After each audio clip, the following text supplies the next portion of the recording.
Hello guys, welcome back to my channel. हमने जो पिछली वीडियो में किया था वो सारा का सारा हमने टॉपिक किया था। वो टॉपिक्स थे जो कि इम्पॉर्टेंट हैं प्रैक्टिकल पार्ट के लिए, और मैंने पिछली वीडियो में ये कहा था कि अब नेक्स्ट वीडियो प्रैक्टिकल पार्ट करेंगे। सो यहाँ पर हम प्रैक्टिकल पार्ट करने से पहले एक छोटा सा टॉपिक करेंगे जो कि प्रैक्टिकल पार्ट के लिए बहुत ज़्यादा इम्पॉर्टेंट है। ठीक है, अब जैसे कि हमने यहाँ पे जब फॉर्मेट किया था ना, उस टाइम पे हमने कौन कौन सी डिडक्शन दी थी एनुअल वैल्यू में से। एक तो स्टैंडर्ड डिडक्शन दी थी 30% एनुअल वैल्यू का ही निकाल देंगे, और एक कौन सी दी थी, इंटरेस्ट ऑन लोन के ऊपर। ठीक है, अब इंटरेस्ट ऑन लोन के ऊपर जो हमने डिडक्शन दी थी, अब उस डिडक्शन को आपको कैसे देना है, ये वाला एक छोटा सा पॉइंट और हम करेंगे। उसके बाद हम प्रैक्टिकल पार्ट स्टार्ट कर देंगे। और अगर किसी ने पहले वाला वीडियो नहीं देखा है तो उसका लिंक मैं आपको डिस्क्रिप्शन बॉक्स में डाल दूंगी, और साथ ही साथ आपको मैं प्लेलिस्ट का लिंक भी डिस्क्रिप्शन बॉक्स में डाल दूंगी, जहां से आप चेक कर सकते हैं कि कितनी वीडियोस हमारी अभी तक इनकम टैक्स की हो चुकी हैं। वहां पर आपको सारी इनकम टैक्स की वीडियो अवेलेबल हो जाएंगी। वीडियो आगे स्टार्ट करने से पहले अगर अभी तक आपने मेरे चैनल को सब्सक्राइब नहीं किया है तो पहले सब्सक्राइब कर दें, और बेल आइकन को क्लिक करना ना भूलें कि आने वाली न्यू वीडियोस की नोटिफिकेशन आपको टाइम पर मिल जाए। सो स्टार्ट करते हैं। Interest on loan. अब हमारा इंटरेस्ट ऑन लोन दो तरीके से दिया जाता है। एक तो दिया जाता है आपका प्रीवियस ईयर का इंटरेस्ट ऑन लोन पेड, या फिर payable during the previous year. जो भी आपको पेमेंट करनी है या आप करोगे या आप कर चुके हो, तो उसकी जो डिडक्शन मिलती है वो प्रीवियस ईयर की जो डिडक्शन मिलेगी वो आप इंटरेस्ट ऑन लोन के अंडर डालेंगे। और एक इंटरेस्ट ऑन लोन और होता है जिसको हम बोलते हैं interest on loan for pre construction period. Interest on loan for pre construction period. मान लीजिए मेरे एक बिल्डिंग जो है मैन्युफैक्चर का कंस्ट्रक्ट करा रही थी। अब उसकी कंस्ट्रक्शन से पहले वाला जो पीरियड था, उस टाइम पे भी तो मैंने एक्सपेंसेस लिए हैं। उस टाइम पे अगर मैंने कोई लोन लिया था, उसकी कंस्ट्रक्शन अभी तक कंप्लीट नहीं हुई थी, उसकी कंस्ट्रक्शन को कंप्लीट कराने के लिए मैंने लोन लिया था, तो उसकी हमें डिडक्शन कैसे मिलेगी। अब यहाँ पर ये बात हमेशा आपने ध्यान में रखनी है कि जब हमारा प्री कंस्ट्रक्शन पीरियड होता है, उससे पहले की जब हम डिडक्शंस लेते हैं तो वो 5 इक्वल इंस्टॉलमेंट्स में ली जाती है। और ये इक्वल इंस्टॉलमेंट्स की जो स्टार्टिंग होती है, वो ईयर की जो स्टार्टिंग होती है वो होती है कंस्ट्रक्शन कंप्लीट होने के बाद। ठीक है, जहां पर मान लीजिए मैंने जो लोन लिया था वो मैंने लिया था 2016 में, और मेरी जो कंस्ट्रक्शन है वो खत्म हुई 2018 में। ठीक है, अब 2018 में जब मेरी कंस्ट्रक्शन कंप्लीट हुई तो मैं डिडक्शन वाले कौन कौन से ईयर लूंगी, 5 इक्वल इंस्टॉलमेंट देनी है मुझे, तो डिडक्शन वाले जो मैं ईयर लूंगी वो होगा 2018, 2019, 2020, 2021 एंड 2022। ऐसे 5 इक्वल इंस्टॉलमेंट मैं उसकी कर दूंगी। कहाँ से स्टार्ट किया था, जिस टाइम से कंस्ट्रक्शन को मैंने कंप्लीट किया है। ठीक है, अब हम एक बार मैं इसको छोटा सा एक एग्जांपल दे के समझा देती हूँ। मान लेते हैं मैंने जो लोन लिया था वो लिया था मैंने 3 लाख का। ठीक है, 3 लाख का लोन लिया था, और 3 लाख के ऊपर मुझे कितना पेमेंट करना है, 12% मेरा पर एनम का इंटरेस्ट पे करना है मुझे। तो हम जब डिडक्शन देंगे, और मान लीजिए कि मेरी एनुअल वैल्यू आई थी 16 लाख आई थी। ठीक है, ये मान लेते हैं कि मेरी एनुअल वैल्यू आई थी 16 लाख। तो पहले हम डिडक्शन क्या देते हैं, स्टैंडर्ड डिडक्शन। स्टैंडर्ड डिडक्शन देते हैं, किस रेट पर देते हैं, 30% of annual value. Annual value का 30%। अब निकालें इसका 30%, तो हमारा जो है 16 लाख का कितना निकालेंगे, 30% कितना आ गया, 4,80,000। 4,80,000 की डिडक्शन दे देंगे पहले। ठीक है, अब हमारा 16 लाख में से अगर मैं 4,80,000 को माइनस करूँ, कितना आ जाएगा, 16 लाख में से मैं माइनस करती हूँ 4,80,000 को, तो आंसर आ जाता है 11,20,000। ठीक है, इतने की हमें डिडक्शन मिल गई थी। अब हम डिडक्शन किसकी देते हैं, इंटरेस्ट ऑन लोन की। सो माइनस करेंगे इंटरेस्ट ऑन लोन। अब यहाँ पर इंटरेस्ट ऑन लोन जब आप माइनस करोगे तो हमेशा ध्यान रखना कि एक हम प्रीवियस ईयर के देते हैं और दूसरी हम प्री कंस्ट्रक्शन पीरियड की देते हैं। तो सिंपल से लिख दो interest on loan for previous year, पहले प्रीवियस ईयर का लिख दो। अब प्रीवियस ईयर की डिडक्शन कैसे दोगे, डायरेक्ट आपने क्या करना है 3 लाख का 12% निकाल लेना है। ठीक है, 3 लाख का क्या निकालना है 12%, 36,000 आ गया। ठीक है, अब जो 30,000 आया है एक तरफ तो आप यहाँ पर अलग से लिख दीजिए 30,000 रुपये। ठीक है, अभी इसका क्या करना है प्री कंस्ट्रक्शन पीरियड के हिसाब से वो भी मैं बताती हूँ। पहले आपने यहाँ पे डिडक्शन डाल दो, 30,000 की हमें और डिडक्शन मिल जाएगी। अब देखो, अब यहाँ पर लोन था 3 लाख का और 12% क्या था उसका इंटरेस्ट। लेकिन अगर मैं कहूँ कि हमारा कंस्ट्रक्शन पीरियड अगर आपको दे रखा होगा, अब यहाँ पर मैंने अभी कंस्ट्रक्शन पीरियड नहीं बताया ना, अगर क्वेश्चन में कंस्ट्रक्शन पीरियड दे रखा है तो आपने प्री कंस्ट्रक्शन पीरियड का वैल्यू निकालना है। अगर नहीं दे रखा तो यहीं तक करके छोड़ देना। यहाँ पर क्या लिखोगे, फिर से लगाओगे minus interest on loan for the pre construction period और यहाँ क्या शो कर दोगे नील। ठीक है, लेकिन मैं आपको समझा रही हूँ तो मैं इधर एक एग्जांपल ले लेती हूँ। सो मान लेते हैं कि 1 अप्रैल 2016 को मनी बोरो की गई थी और कंस्ट्रक्शन हमारा जो है वो कंप्लीट हुआ 31 मार्च 2018। क्लियर है, यहाँ पर स्टार्ट हुई थी कंस्ट्रक्शन और यहाँ पर क्या हुई है कंप्लीट हुई है।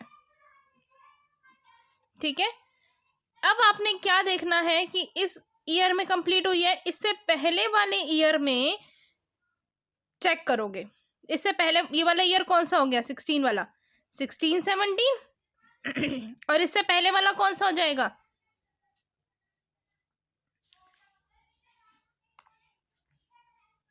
ये वाला तो हमारा हो गया, ये 18 है ना, तो 17 18 हो गया और ये भी कौन सा हो गया 16 17। ठीक है, इससे प्रीवियस ईयर देखोगे कि इसके प्रीवियस ईयर कौन सा था, यानी हमें 1 साल ही हुआ है तो आपको क्या करना है उस 1 साल के ऊपर लगाना है। अब 1 साल के ऊपर क्या लगाओगे 12 महीने की डिडक्शन मिलेगी।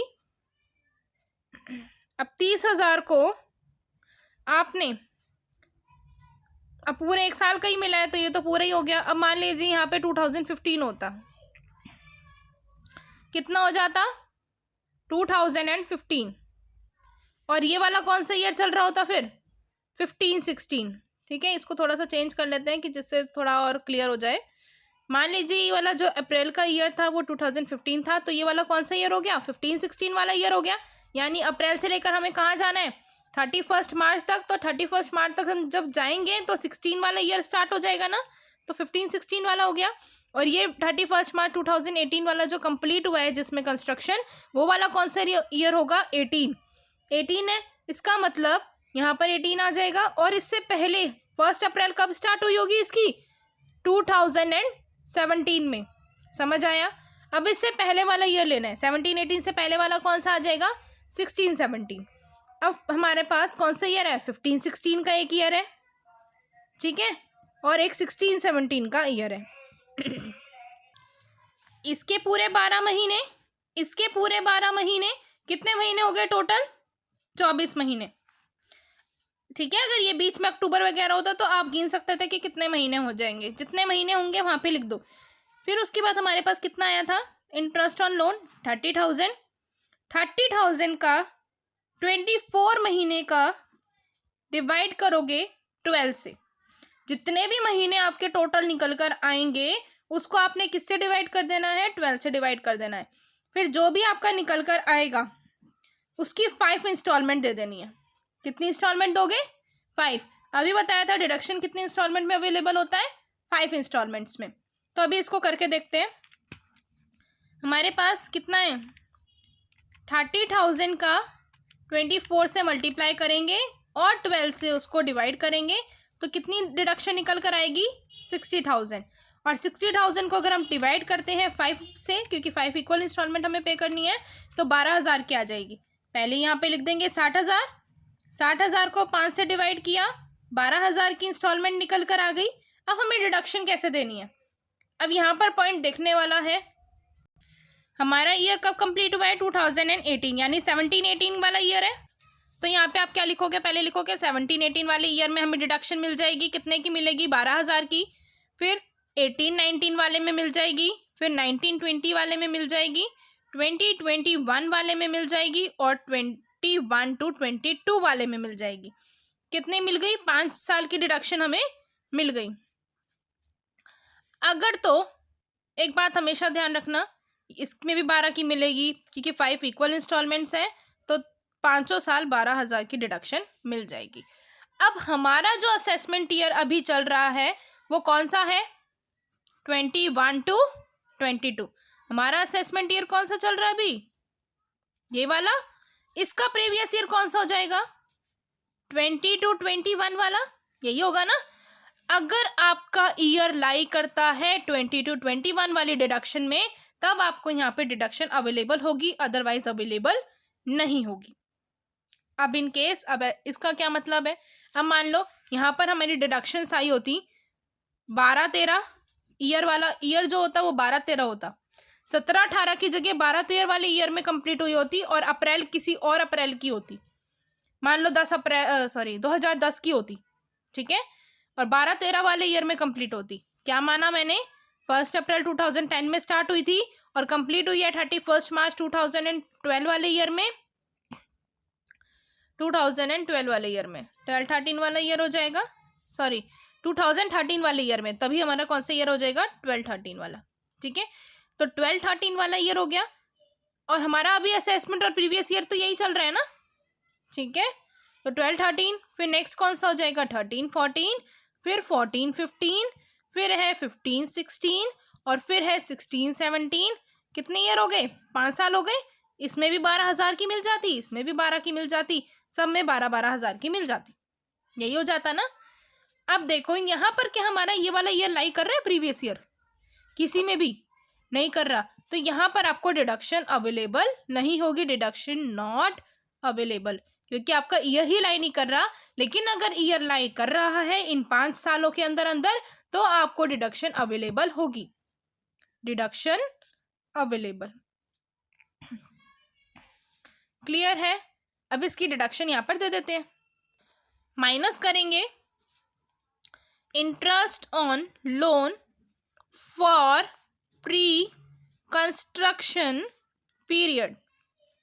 कितनी अवेलेबल हुई है, 12,000 की।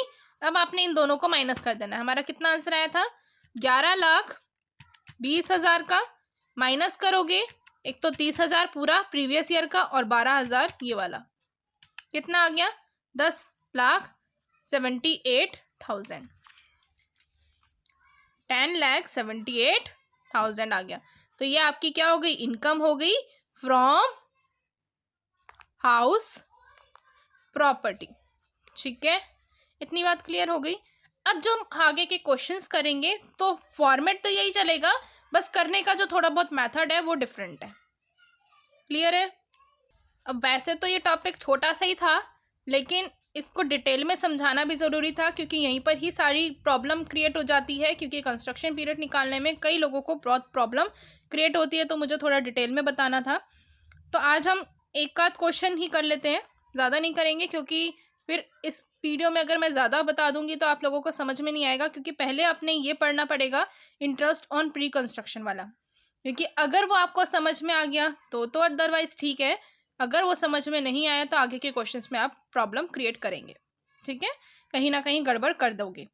सो अभी हम क्वेश्चन करते हैं, प्रैक्टिकल क्वेश्चंस में करा रही हूँ आप लोगों को। क्वेश्चन पहला बोल रहा है, mister A is the owner of a house property. Mister A जो है ओनर है उस हाउस प्रॉपर्टी का, जिसकी म्युनिसिपल वैल्यूएशन जो है वो है 75,000। हमें क्या गिवन है, क्वेश्चन नंबर फर्स्ट, हमें क्या गिवन है, म्युनिसिपल वैल्यू गिवन है कितनी, 75,000 की, और क्या गिवन है, फेयर रेंट गिवन है 80,000 का। अब यहाँ पे एक बात बोली है, not covered by the rent control act. अगर यहाँ पर ये बोला होता कि covered by rent controller act, तो एक तरीके से आप बोल सकते थे कि स्टैंडर्ड जो है रेंट हो सकता है, लेकिन यहाँ पर इस तरह से लिख रखा है तो आपको इसको इग्नोर कर देना है। The construction of the property was commenced on 1 January 2016 and completed on 30th April 2017। The building comprises of 3 units. Building की कितनी यूनिट्स हैं? 3 यूनिट है। अब देखो यहाँ पे कंस्ट्रक्शन की बात तो बोल दी, लेकिन यहाँ पर यही नहीं बताया कि उसने कितना मनी बोरो किया था। तो अब यहाँ पर हम इस पॉइंट को लेके नहीं चलेंगे, ठीक है। आपको मनी तो बताया नहीं कि आपने कितनी बोरो करी है, आपने बोरो करी भी है कि नहीं करी है। इसमें सिर्फ इतना बोल रखा है कि कंस्ट्रक्शन जो है प्रॉपर्टी की वो स्टार्ट तो हुई थी 1 जनवरी को, लेकिन कंप्लीट कब हुई है? 30 अप्रैल 2017 को। कोई अमाउंट नहीं बोला कि इन्होंने लोन लिया था या नहीं लिया था। तो फिर यहाँ पर हम इंटरेस्ट ऑन लोन तो निकालेंगे ही नहीं, क्योंकि यहाँ पे लोन की कोई भी जो अमाउंट है या इंफॉर्मेशन है वो नहीं दे रखी है, ठीक है। The building comprises of 3 units. Building की कितनी यूनिट्स हैं? 3 यूनिट्स हैं। मान लो बिल्डिंग जो है, ये बिल्डिंग है, बिल्डिंग की कितनी यूनिट्स हैं? 3, ठीक है। जिसका रेंट पर यूनिट का रेंट कितना है? 30,000। यानी इसका भी 30,000 है, इसका भी 30,000 है और इसका भी 30,000 है। इतनी बात क्लियर हुई। अब यहाँ पर क्या बोला है? Building comprises of 3 units and is let out to mister X Y and Z on annual rent. Annual rent कितना है? 30,000 पर यूनिट का। पर यूनिट का ये तो मैंने बता दिया। ये वाली मान लो एक्स ने ले ली, ये वाली वाई ने ले ली और ये वाली जेड ने ले ली। अब आगे की क्या इन्फॉर्मेशन बोली है? Mister A paid municipal tax of ₹12,000। अब हमें म्यूनसिपल टैक्स गिवन है कितना? 12,000 का, ठीक है। फॉर द एंटायर बिल्डिंग, पूरी की पूरी बिल्डिंग का। अगर आप लोग इस एक्स वाले की बिल्डिंग का अलग निकाल रहे हैं, वाई वाले बिल्डिंग का अलग निकाल रहे हैं और जेड वाले बिल्डिंग का अलग निकाल रहे हैं, तो इसका भी आपको थर्ड पोर्शन लेना होगा। लेकिन मैं यहाँ पर एक ही टोटल करके इसका निकालूंगी, तो मैं यहाँ पर इसको टोटल ही अमाउंट लूंगी, ठीक है। अगर आप अलग निकालेंगे तो अलग ले लेंगे, और अलग निकालने के बाद आपको टोटल इनकम बतानी है हाउस प्रॉपर्टी से कितनी हुई है, तो आप इन तीनों की जो भी इनकम होगी उसको ऐड कर देंगे। तो मैं तो यहाँ पे टोटल ही लूंगी, तो मैं यहाँ पे टोटल से ही क्वेश्चन को करूंगी। फिर बोला है find out the annual value.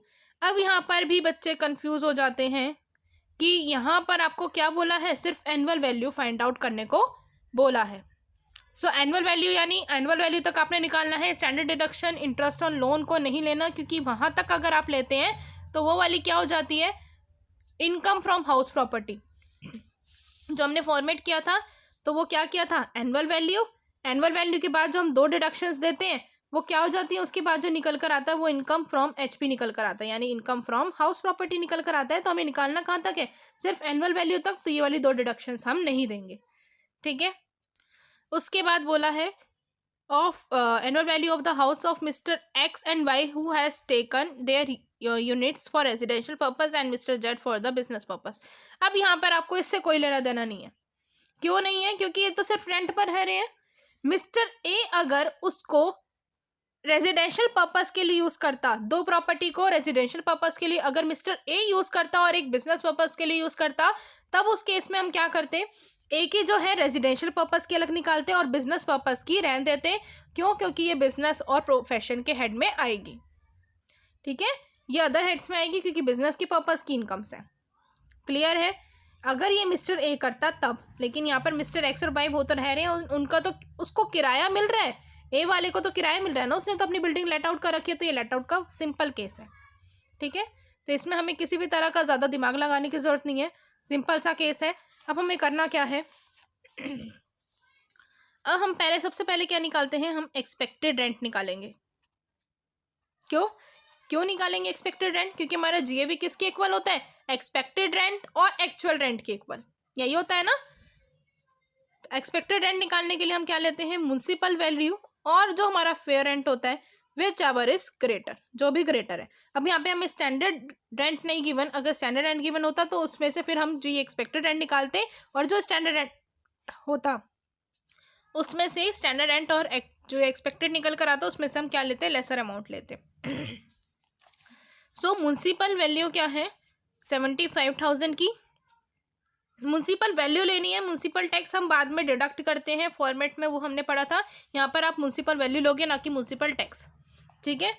ये बात ध्यान रखना। और फेयर रेंट कितने का है? 80,000। अब इसमें से ग्रेटर कौन सा है? 80,000 वाला, वो लिख दो। ठीक है, एक्सपेक्टेड रेंट निकल कर आ गया। अब हम क्या निकालेंगे?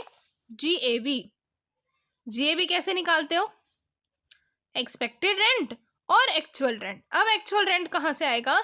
ये वाला उसको मिल रहा है ए को, इस वाले का रेंट भी ए को मिल रहा है, इस वाले का रेंट भी ए को मिल रहा है। तो एक्चुअल रेंट कितना हो गया? 30,000 का, 3 यूनिट्स का है। 30,000 प्लस 30,000 प्लस 30,000 कितना आ गया? 90,000। तो अब एक्सपेक्टेड रेंट कितना है? 80,000 और एक्चुअल रेंट कितना है? 90,000। Which ever is greater? जो भी बड़ा है। कौन सा बड़ा है? 90,000 वाला, वो ले लेंगे। अब हम अपने फॉर्मेट पर आते हैं। जब हम कैलकुलेट करते हैं तो फॉर्मेट क्या होता है? सबसे पहले आपने क्या लिखना है? GAV, gross annual value. 90,000 लिख दोगे। इसमें आपने क्या करना है? अब सबसे पहले आपको माइनस करने होते हैं म्यूनिसिपल टैक्स। म्यूनिसिपल टैक्स कितने का है? 12,000 का। माइनस करना जरा, 78,000। अब यहां पर आप क्या माइनस करते हो? Unrealised rent. ठीक है, अब अनरियलाइज्ड रेंट तो हमें गिवन ही नहीं है, ये नील हो गया। इसके बाद क्या निकल कर आ जाती है? Annual value. अब हमें क्वेश्चन कहाँ तक करना है? सिर्फ एनुअल वैल्यू तक। इसके आगे हमें income from house property calculate नहीं करनी, तो यही आपका आंसर हो जाएगा। क्लियर है?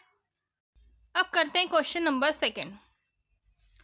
Mister A is the owner of a house property in Delhi. House property है, मिस्टर ए की, ओनर है दिल्ली में।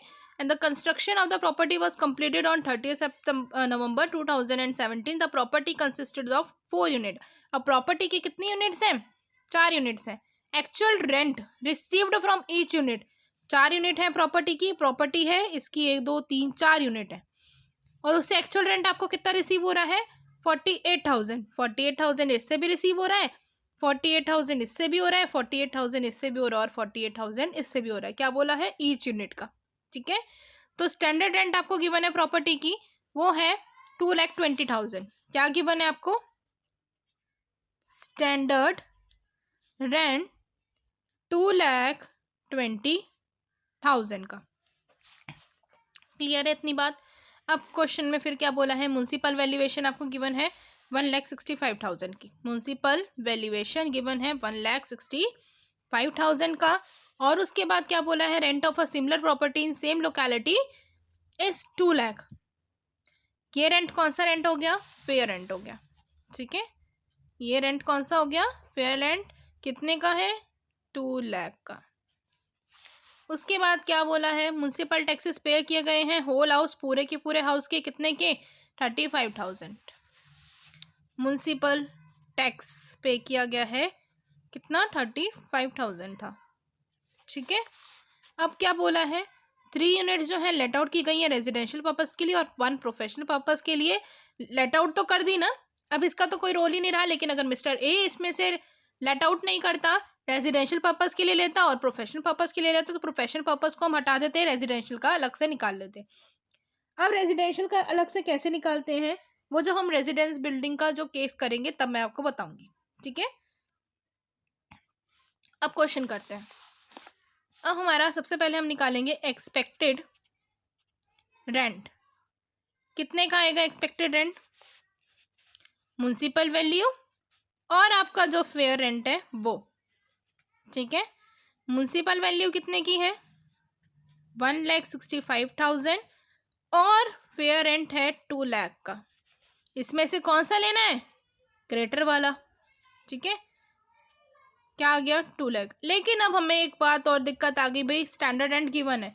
स्टैंडर्ड रेंट गिवन हो या फिक्स्ड हो, तब हम क्या करते हैं? जो ये वाला आंसर निकल कर आता है, हमारा एक्सपेक्टेड रेंट जो निकल कर आता है, और यहाँ पर आप लिख देना एक्चुअल एक्सपेक्टेड रेंट, ये निकाल रहे हैं अब हम।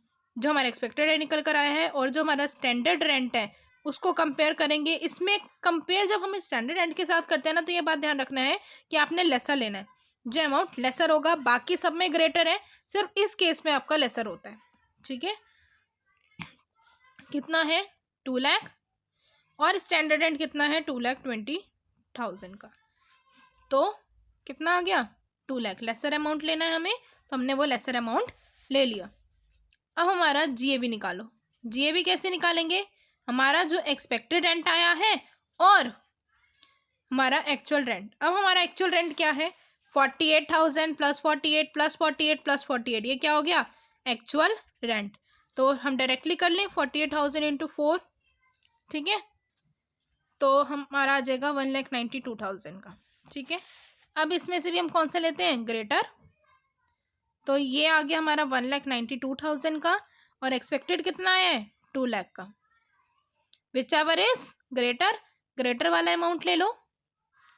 अब GAB जो हमारा निकल कर आया ग्रॉस एनुअल वैल्यू, इसका ले लो 2 लाख, माइनस करो म्युनिसिपल टैक्स, और हम माइनस क्या करते हैं अनरियलाइज्ड रेंट, कोई भी हमें लेकिन अनरियलाइज्ड रेंट नहीं दे रखा तो हम डायरेक्ट म्युनिसिपल टैक्स माइनस करेंगे। म्युनिसिपल टैक्स कितने का है 35,000 का, और ये अनरियलाइज्ड रेंट हमें गिवन नहीं है, नील हो गया। अब इसको माइनस करो 2 लाख को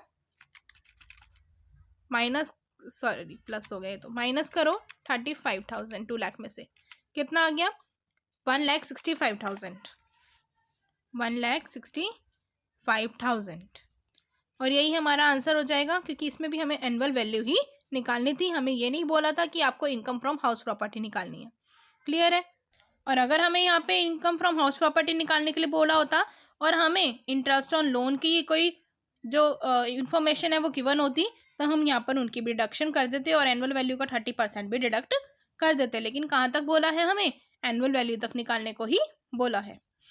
तो आज हम करेंगे यहीं तक का ही टॉपिक और यहीं तक के ही क्वेश्चंस। नेक्स्ट वीडियो में हम करेंगे आगे का क्वेश्चन। सो मिलते हैं नेक्स्ट वीडियो में। तब तक के लिए आप सबसे पहले इनको रिवाइज करना, जो मैंने आज इंटरेस्ट ऑन प्री कंस्ट्रक्शन बताया है। फॉर्मेट जो है बहुत ज़्यादा इंपॉर्टेंट है ये, इनके अलावा आप क्वेश्चंस नहीं कर सकते, इनके बिना क्वेश्चंस नहीं हो सकते हैं, ठीक है। सो मिलते हैं नेक्स्ट वीडियो में, बाय बाय।